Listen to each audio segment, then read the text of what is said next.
ચલો હવે સમાચારમાં તરફ આગળ વાત કરીએ આપણે હવે ગાંધીનગરની. તો ગાંધીનગરમાં કોળી સમાજના આગેવાનોએ મુખ્યમંત્રી સાથે મુલાકાત કરી અને રાજ્ય કક્ષાના મંત્રી પરસોત્તમ સોલંકી, ધારાસભ્ય હીરા સોલંકી, સાંસદ નીમુબેન બામણિયા, અપક્ષ ધારાસભ્ય ઉમેશ મકવાણા સહિત 15 જેટલા આગેવાનોએ સીએમની મુલાકાત કરી અને બગદાણામાં જે કોળી સમાજમાં યુવાન પર હુમલાને લઈ કોઈ સમાજ એક થયો છે અને એક મુખ્યમંત્રીને આવેદનપત્ર આપી ન્યાયિક તપાસની માંગ કરી છે.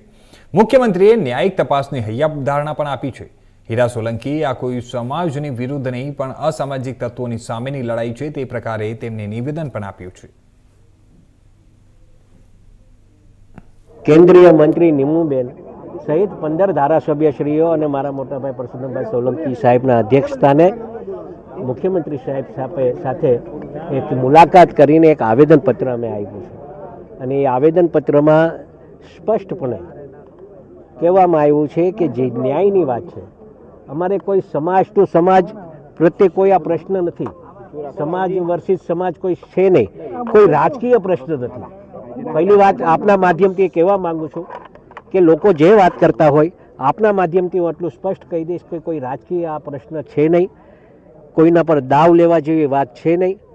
નવનીતભાઈને ન્યાય મળે અને સાચી દિશામાં ક્યાંક એવું લાગે છે નવનીતભાઈને કે ભાઈ આ સાચી દિશામાં તપાસ નથી થઈ રહ્યો અને એના કારણસર આ તપાસ થવી જોઈએ અને આ તપાસ બીજા કોઈને સુપૃત કરે, ડીઆઈજી લેવલે તપાસ થાય, એસઆઈટી બને, એના માટેની એક રજૂઆત થઈ છે અને સંપૂર્ણપણે મુખ્યમંત્રી સાહેબે સ્પષ્ટ કીધું છે કે આમાં જે ન્યાયની વાત હશે, જે સાચું હશે એ જ કરશે. સરકાર એમાં સહયોગ આપશે.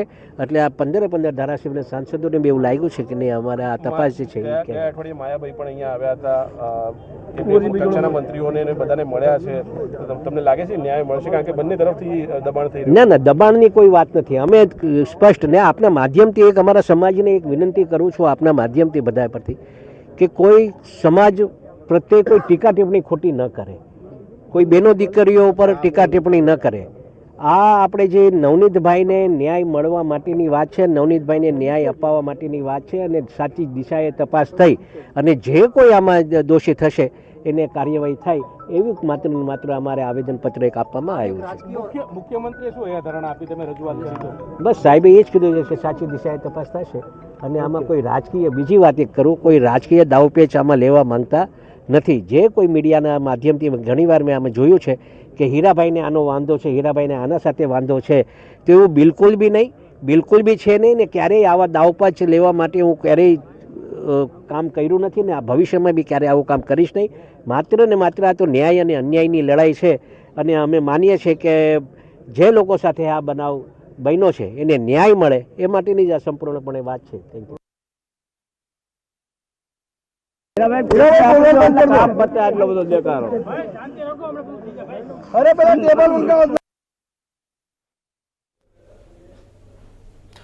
ચલો તો હવે આ સમાચાર પર વધુ વિગતવાર વાત કરવા માટે અમારી સાથે જોડાઈ ગયા છે આપણા સંવાદદાતા જતીન રાવલ અમદાવાદ ગાંધીનગરથી.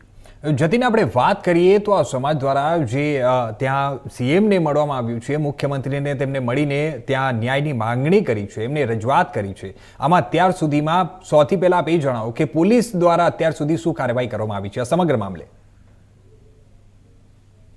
જો કિશન, ચોક્કસથી વિસ્તારપૂર્વક આપને સમગ્ર મામલો જે છે તે જણાવી દઉં કે બગદાણામાં જે સરપંચ છે તેના ઉપર હુમલાનો જે હુમલો કરવામાં આવ્યો હતો તેના મુદ્દે જે છે તે સરકારમાં આવેદન કરવા માટે જે કોળી સમાજના જે આગેવાનો છે તે આવ્યા હતા.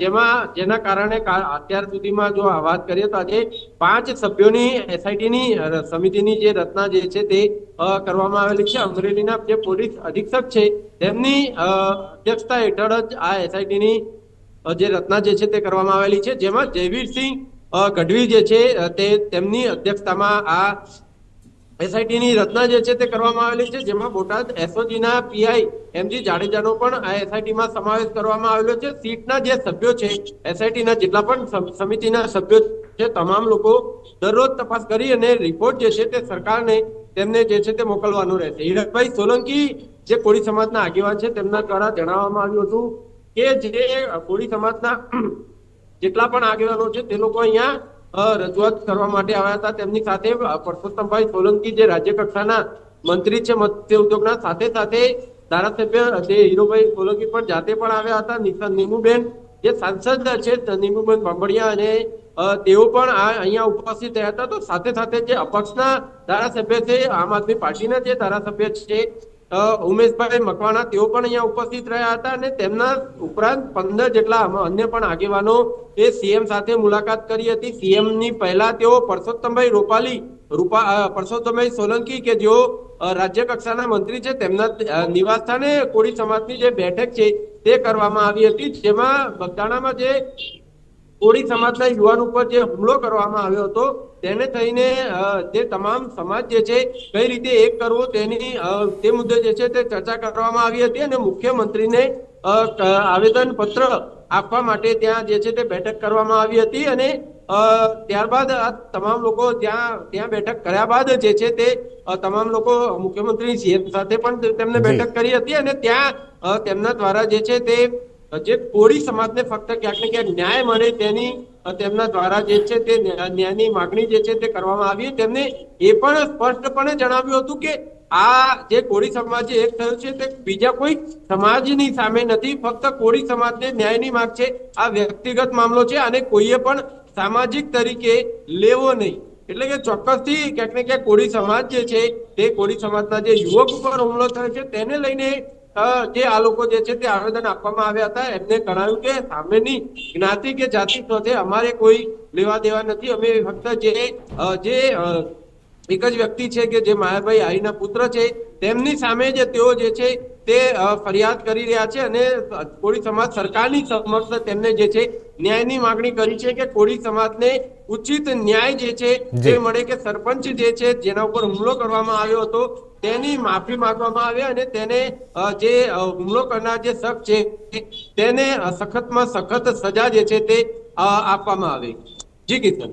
જી, જતીન, આપણે વાત કરીએ તો એ જ્યારે મુખ્યમંત્રીને આ લોકો સમાજના બધા લોકો ભેગા થઈને મળવા ગયા હતા, અને આવા દ્રશ્યો બહુ ઓછા જોવા મળે છે કે જ્યારે અપક્ષ અને જ્યારે પક્ષ આ બધા અત્યારે તમામ એક સાથે જોવા મળી રહ્યા છે. જે હિસાબે આપણે હમણાં જણાવ્યું કે આમ આદમી પાર્ટીના ધારાસભ્ય પણ ત્યાં હાજર હતા, ભાજપના પણ ત્યાં બધા હાજર હતા, અને તે લોકો મળીને પોતાના સમાજને એક કરવા માટે અને ત્યારે મુખ્યમંત્રીને રજૂઆત કરી છે. મુખ્યમંત્રીએ શું ખાતરી આપી છે અને મુખ્યમંત્રી તરફથી શું કહેવું છે આ તમામ વસ્તુને લઈને? જો ચોક્કસથી કિશન, મુખ્યમંત્રીએ જણાવ્યું છે કે ચોક્કસ સમયમાં તેમને ન્યાય મળશે અને આ તમામ મામલાની જે છે તે ન્યાયિક તપાસ કરવામાં આવશે. અને એટલા માટે એસઆઈટી નું ગઠન જે છે તે કરવામાં આવેલું છે. એસઆઈટીમાં 5 સભ્યોની ટીમ બનાવવામાં આવેલી છે. જયરાજસિંહ ગઢવીની અધ્યક્ષતામાં આ જે એસઆઈટીની સમિતિ જે છે તે પોતાનો રિપોર્ટ જેટલી પણ તપાસ કરવામાં આવશે તમામ રિપોર્ટ જે છે તે એસઆઈટી ની જે સમિતિ છે આ સરકારને રિપોર્ટ આપશે. અને ત્યારબાદ સરકાર આના ઉપર જે છે તે ઉચિત પગલા જે છે તે સરકાર દ્વારા પડશે. સરકાર દ્વારા જોકે આ તમામ મામલો ક્યાંક ને ક્યાંક કોર્ટમાં પણ જશે અને ત્યાં તેમને ન્યાયિક તપાસ અપાવવા, ન્યાયિક જેટલી પણ તેમની જે માંગણીઓ છે જે ન્યાયપૂર્વકની છે તે તમામ પૂર્ણ કરવા માટે સરકાર તરફથી તેમને સંપૂર્ણ પ્રયાસ જે છે તે કરવામાં આવશે. જી, ધન્યવાદ જ્યોતિને મારી સાથે જોડવા માટે અને આ તમામ